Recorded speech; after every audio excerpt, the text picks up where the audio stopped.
Во многих смыслах, предпочтительнее употреблять, не словосочетание "психологическое лечение" или "психоаналитическое лечение", а психоаналитический опыт, например.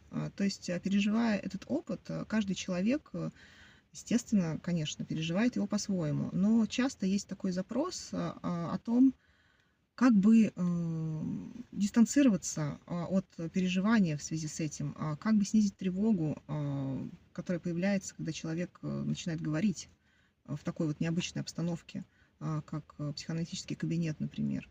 И люди спрашивают, возможно, стоит, записывать, какие-то основные тезисы, о которых, я хочу сказать, или, сновидения, которые я хочу вам, пересказать. Да, конечно, это можно делать, в этом нет никакого противопоказания, но, важно понимать, что это не более чем ваш, способ, пережить, этот опыт, то есть каким-то образом, предохраниться от него, каким-то образом, подстелить, соломку,